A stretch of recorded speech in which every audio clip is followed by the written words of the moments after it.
চিৰাঙাও UPPL দলनि गेदेर जयनिं हाबाफारि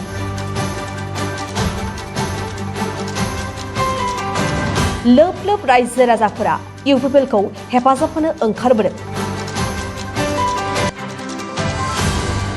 बिपिएफजों लोगोसे गुबुन गुबुन दोलोनिफ्राय 2000 नि बांसिन सुबुंफोरा इउपिपिएल दोलोआव जयेन जाफैदों।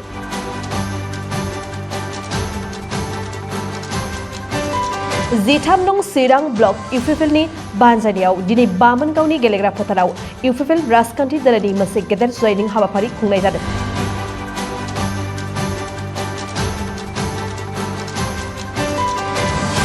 बिटिआरनि गाहाय मावफुं सोद्रोमा आरो इउपिपिएलनि आफादगिरि प्रमद बर'नि नुजाथिनायाव बिपिएफ आरो गुबुन गुबुन राजखान्थि दोलोनिफ्राय सा 2000 नि बांसिन सुबुंफ्रा इउपिपिएल दोलोआव हाबफैदों।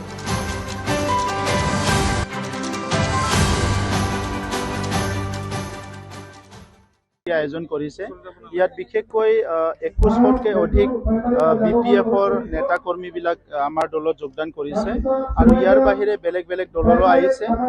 তেখেতসকলে নিজৰ স্বইচ্ছাই বহুত দিনৰ পৰা মোক মাতি আছিল যে এনেকুৱা এটা জয়নিং প্ৰগ্ৰাম ইয়াত হ'ব, আপোনালোকে আহিব লাগিব। মই আহি পেলাই সবকে লগ পাই খুব ভাল লাগিছে যে সবে এটা পৰিৱৰ্তন আগতে বিচাৰিছিলে, কিন্তু কোনোবাই এই সময়ত কথাবিলাক বুজি পোৱা নাছিলে যে সঁচাকৈ বিটিআৰত যে স্থায়ী শান্তি আহিব, সকলো নিৰাপত্তা পাব, উন্নয়নবিলাক যে সঠিক পথত গতি কৰিব।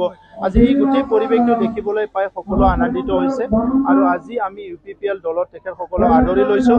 অনাগত দিনত বিটিআৰ অঞ্চলটো স্থায়ী শান্তি কৰি ৰখাৰ কাৰণে, এই অঞ্চলক সদায় নিৰাপদ কৰি ৰখাৰ কাৰণে, এই অঞ্চলৰ উন্নয়নৰ কাৰণে আমি সদায় কাম কৰি যাম।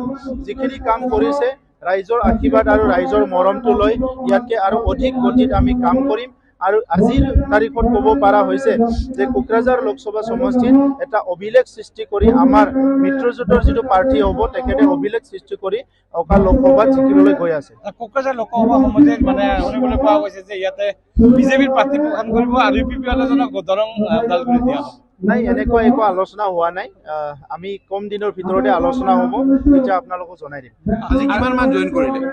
আজি ইয়াত 2100 তেখেতসকলে অকল বিপিএফৰে আছে আৰু চব মিলি পেলাই প্ৰায় 2500 মানুহ ইয়াত জইন কৰিব।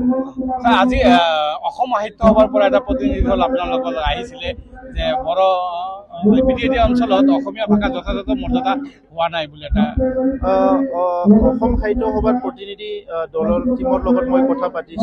মই তেখেতসকলক আদৰণি জনাইছোঁ আৰু অসম সাহিত্য সভা অসমৰ এটা অতি সন্মান কৰা সন্মানজনক এটা সংগঠন হয়। এইটো এটা পেৰেণ্ট অৰ্গেনাইজেশ্যন হয়। চ' আমি তেখেতসকলক সদায় ৰেচপেক্ট কৰোঁ। তেখেতসকলে কেতবোৰ ইছ্যু আমাক জনাইছে, ইয়াৰ ভিতৰত অসমীয়া ভাষাক লৈও কথা কৈছে আৰু বিটিআৰ অঞ্চলত অসমীয়া ভাষা, বড়ো ভাষা, যাৰ যাৰ মাতৃভাষা আছে প্ৰত্যেকটো মাতৃভাষাই যিটো মৰ্যাদা পাইছে এইটো সদায় পাব। ইয়াত কাৰোবাৰ শংকা এটা থাকে সদায়। এতিয়া বড়োৰো আমাৰ অসমৰ বিভিন্ন জাগাত এটা শংকা থাকে, ঠিক তেনেদৰে অসমীয়া ভাষাৰো কিছুমানৰ শংকা থাকে, কিন্তু অসমীয়া ভাষাটো লেংগুৱেজ ফ্ৰাংকা হয়। তো ইয়াৰ কাৰণে বিটিআৰ অঞ্চলত মাত্ৰ নহয়, উত্তৰ পূৰ্বাঞ্চলৰ বহুত জাগাত অসমীয়া ভাষা মানে মানুহে বুজি পায়। গতিকে বিটিআৰ অঞ্চলতো অসমীয়া ভাষা এলাগী হোৱাৰ কোনো কথাই নাই। কিছুমানে কেতিয়াবা আৰু তেনেকুৱা এটা ইছ্যু বনায়, এইটোৰ কাৰণে কিছুমান দায়িত্বশীল সংগঠনবিলাকে অলপ শংকাত আহে আৰু কথা পাতিব লগা হয়।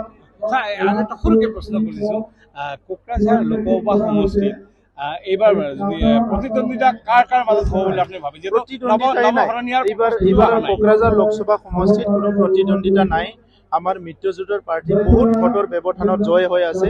কাৰণটো হৈছে যে প্ৰধানমন্ত্ৰী নৰেন্দ্ৰ মোদী ডাঙৰীয়াই ভাৰতবৰ্ষখন যিটো নতুন ৰূপত আজি ডেভেলপমেণ্টৰ কামবিলাক কৰি আছে, যে বিশ্বগুৰু এটা স্থান পাবলৈ গৈ আছে, যিটো তেখেতৰ মিছন আৰু ভিজন, এইটো সকলোৱে মানে ভাল পাইছে। আৰু আমাৰ অসমৰ মুখ্যমন্ত্ৰী ডক্টৰ হিমন্ত বিশ্ব শৰ্মা ডাঙৰীয়াই অসমখন ভাৰতৰ ভিতৰতে উন্নত ৰাজ্য হিচাপে গঢ় দিয়াৰ কাৰণে যিখিনি আঁচনি তৈয়াৰ কৰিছে, যিখিনি মিছন আৰু ভিজন ৰাখিছে, ইয়াত সকলো ৰাইজে আজি অৰ্গেনাইজ হৈছে। গতিকে ইয়াত কোনো এটা তেনেকুৱা কম্পিটিশ্যন বা কোনো প্ৰতিদ্বন্দ্বী বুলি একো নাই। আমাৰ প্ৰাৰ্থী বহুত ভোটত জয় হ'ব। নৱহৰণী আপোনালোকৰ মিত্ৰজোঁটত আছে, আলোচনা কৰিম, কিন্তু নৱহৰণীয়ে নিজেও প্ৰতিদ্বন্দ্বিতা কৰিব বুলি আলোচনা কৰিম। Thank U.